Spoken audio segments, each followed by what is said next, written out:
Natasha, and thank you so much for joining me today. Well, today I was inspired by this gorgeous stencil.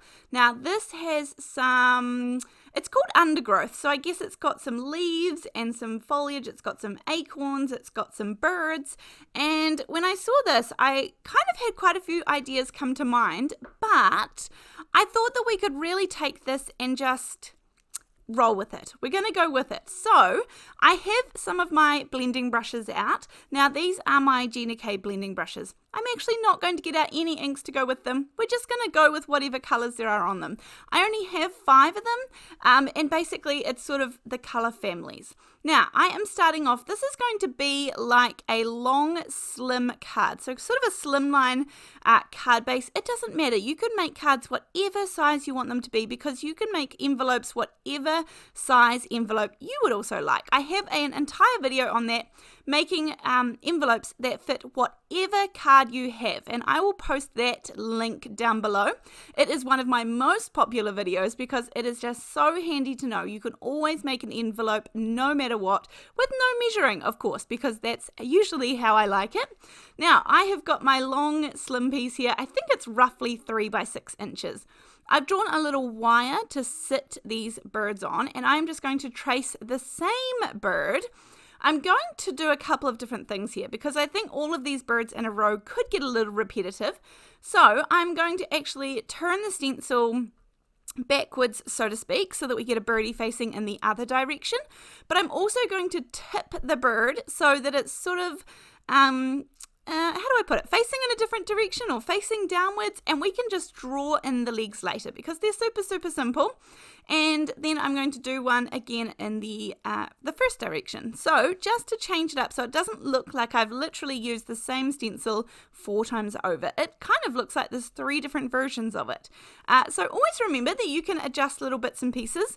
I did a pencil line to begin with before I used my fine liner line, so I am just rubbing that out to make sure all of that is gone.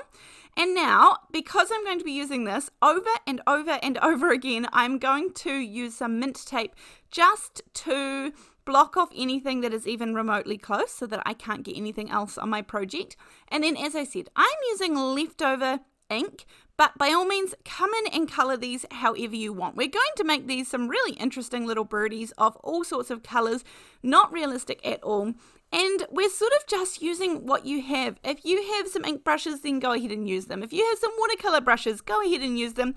If you have watercolour pencils, if you have alcohol markers, if you have any sorts, acrylic paint, go for gold. We can use all of these things, because I'm just putting down a real base layer of colour and sort of sticking to 2-ish colours per bird at this point. So from here, as I said, we're just using, and every time I want to, I just change the stencil to go the other way, and I do wipe off the ink in between so that I'm not contaminating the other side and getting it on my project, but very simple in between to switch around the uses of the stencil. And so once we've got that sort of real base layer down, then I'm going to add on some texture, some extra bits and pieces. And this is the great part, because you can use whatever you want. Now I'm going to bring out a couple of things, starting off with the stencil. This is the Tim Holtz Sparkle Fade. I love a good generic sort of shaped stencil. This one is like little diamonds, little sparkles, I guess. And I mean, this can be used anywhere for anything. This one is also from All in Create, called LOTZA Dots, and they have a series of these like LOTZA squares, LOTZA. Lots of squares, lots of stars, lots of moons, all the things. So they have a whole line of them. And I recently got the squares one as well, because these are so handy. You can use different parts of the stencils depending on what sized circles or squares or whatever it may be. So that's handy. As usual, I have everything linked down below in case you are interested in checking everything out or seeing if there's something that you have similar. Just before, I also showed the Woodware little stamp set that is, I think it's called Postmarks. Again, I'll look for it later and I'll have it all linked down below. And we are going to use this in stamping through the stencil. So what I do is I hold down the original bird stencil, and then I hold the other stencil over top of that, so I know that we're only getting inside the bird. And I'm going to do the same thing here for stamping. I'm adding a little bit more blue to his belly here, but the same thing for stamping. I hold the original bird stencil down and then I stamp through it. And that way we are just keeping everything really nice and clean. Now, if you wanted to do this with a stamp, like you had a stamp outline, you can do the same thing. Create your own mask, your own stencil. You can either do it out of some copy paper, out of some low-tack masking paper, or out of some acetate or something like that, or packaging, and that way you'll be able to reuse it over and over again. But you can do the same thing if you don't already have a stencil in the shape that you like, or you could do the same thing with a die, of course, and die cut it out of the acetate or out of the masking paper. All the good things. There's always so many ways that we can create something. Now, I am just coming back in with my fine liner marker, and I'm doing like a little upside down love heart, and that is going to be their wings.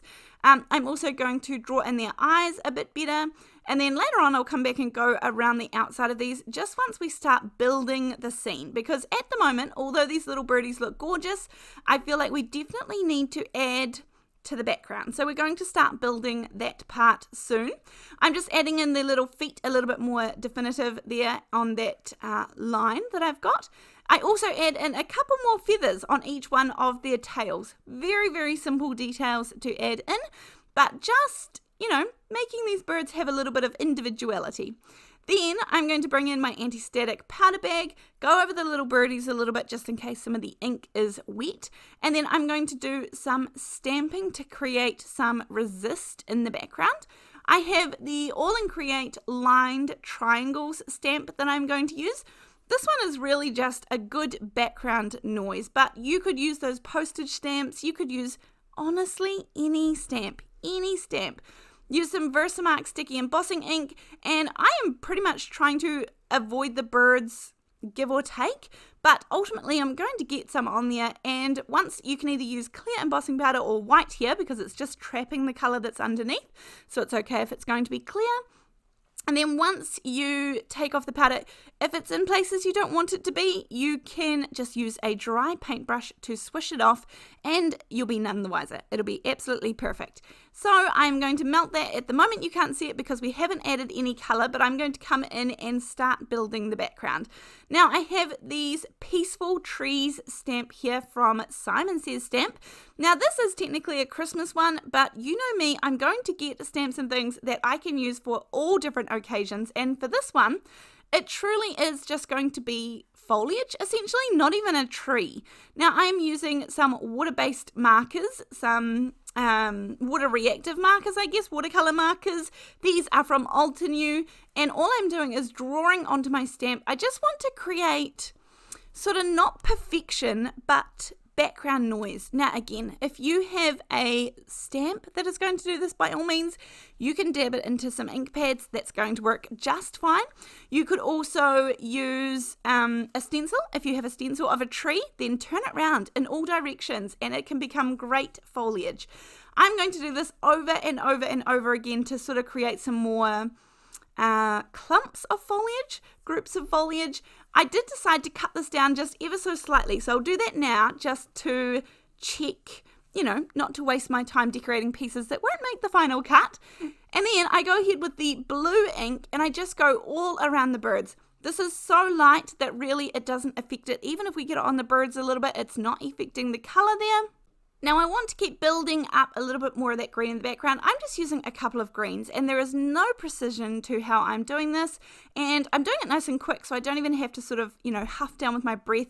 If you have a larger stamp that you're doing this technique with and you take a little while to colour in all of the separate little pieces of the stamp in different colours, then you may need to give it either a really fine mist or just huff on it with your breath, and then that way you will sort of reignite that ink and you'll be able to stamp it down nice and clearly. But this gives sort of like a watercolour look, I would say.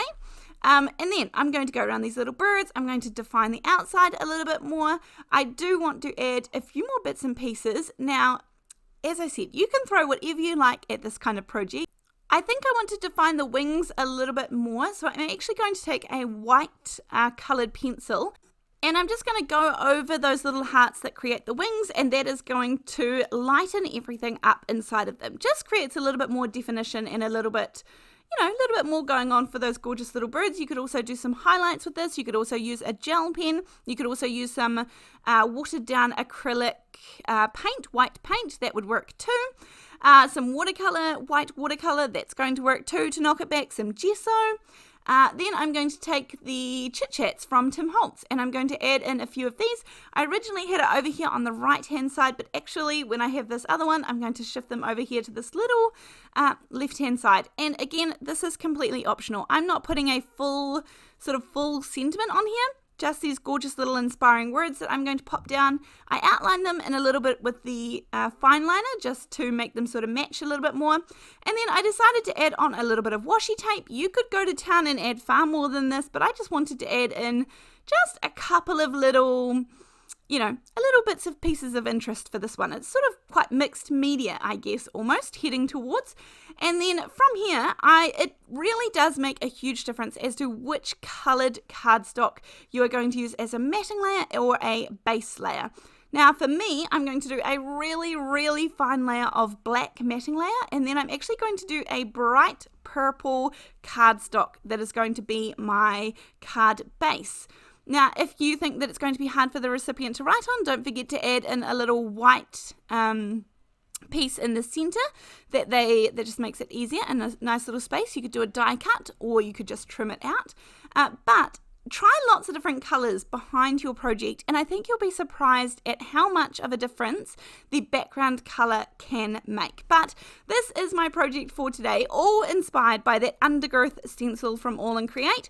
I've been really enjoying some of their products recently. I've newly discovered them and purchased some things in a Christmas sale that they had, but just really, really fun. I'm going to take in a Starter Sparkle pen and add in a few more details, but that is this card finished. Thank you so much for joining me, and I will see you in the next video. Thanks, bye.